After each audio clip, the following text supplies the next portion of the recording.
Bangladesh, a country where 90% of the people are Muslim. A country filled with Islamic history and heritage. However, Islam is under attack in Bangladesh. The current Awami League government, it appears, is determined to remove Islam from the public sphere in Bangladesh. Shajib Wajid Joy, the son of the current Prime Minister Sheikh Hasina, and Karl Clavacco in 2008 published an article entitled "Stemming the Rise of Islamic Extremism in Bangladesh." This article appeared in the Harvard International Review, where they argued that in the last 5 years, the purchasing of burqa has risen by 500%. The Awami League government must come to power to stop the selling of burqa in Bangladesh. After coming to power, this is what the Deputy Speaker of Bangladesh's Parliament, Shaukat Ali, is on record saying about the burqa.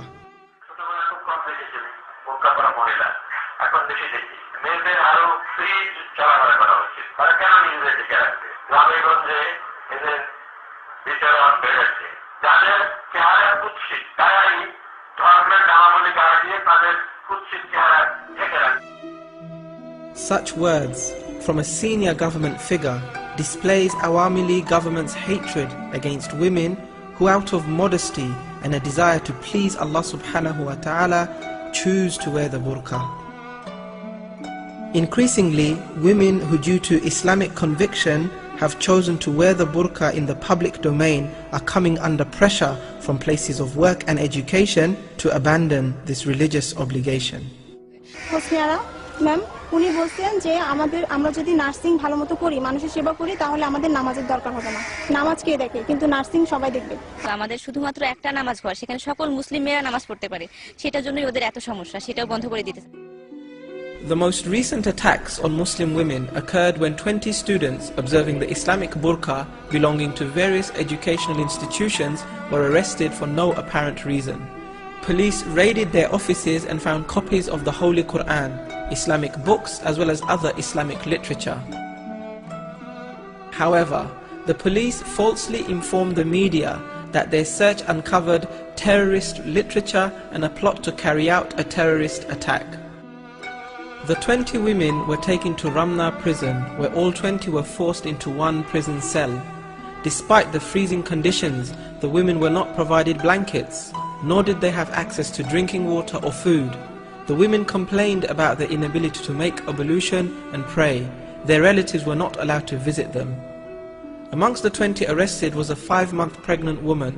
She was not spared the humiliation and had to endure this harrowing experience despite her condition.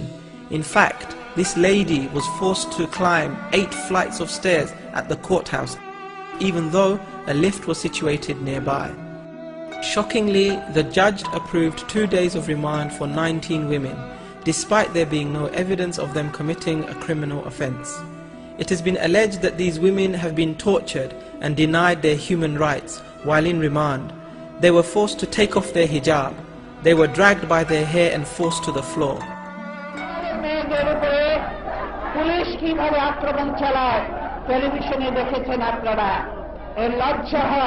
যে আমরা কোন দেশে বাস করছি, দেশের প্রধানমন্ত্রী মহিলা, অথচ এই মহিলাদের উপর কিভাবে নির্যাতন হয়।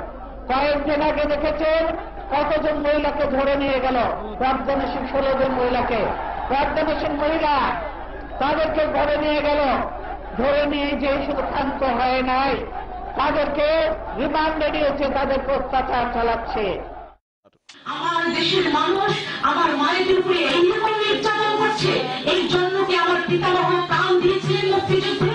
এই জন্য কি আমার পিতা মুক্তিযুদ্ধ করে দেশ স্বাধীন করেছিলেন? This unjustified arrest of Muslim women saw the women's rights movement and various other human rights organizations call a protest meeting at the National Press Club. 20 জন ছাত্রীকে যারা ধরে নিয়ে কাশিমপুর কারাগারে রেখেছে, তারা জন্মগতভাবেই তারা পর্দানসীন, অথচ তাদেরকে বোরকা পরতে যাচ্ছে না, তাদের বোরকাগুলি নিয়ে নেওয়া হয়েছে। যারা বঞ্চিত জীবন যাপন করছে ওখানে, তারা নিজেরাও জানে না কি তাদের অপরাধ। আর আমরা যারা তাদের জন্য আজকে উৎকণ্ঠায় ভুগছি, বিচলিত আছি, আবেগাহত অবস্থায় এখানে সমবেত হয়েছি। তারাও জানতে চায় কি তাদের অপরাধ। তারা একটা পাশ্চাত্যের ঢঙের তাদের কিছু মেয়ে দরকার, তারা সেরকম মেয়ে দেখতে চায়। তো সেরকম মেয়ের জন্য জায়গা জায়গা আছে, তোমরা সেদিকে যাও।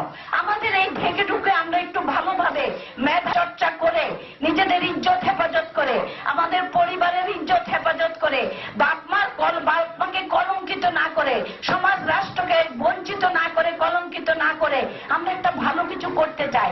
আমাদের উপর তোমাদের কেন এত হায়নার দৃষ্টি? While trying to enter the National Press Club to join this meeting, a further 11 burqa-wearing women were arrested. Once again, these women were detained without charge.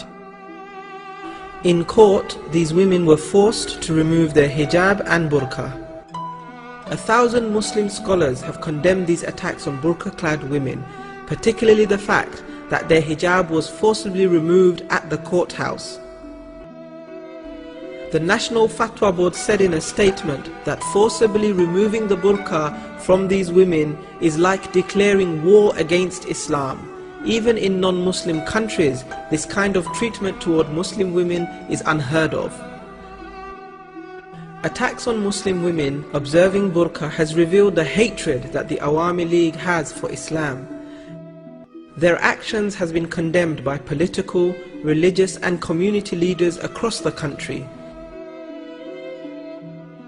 The Awami government must stop attacking Muslim women who choose to wear the burqa. They must end their attack against Islam and Muslims. All those who love Bangladesh must rise in opposition to their current policies. May Allah subhanahu wa ta'ala remove oppression and injustice from our beloved country and enable its people to establish Islam in all aspects of their lives.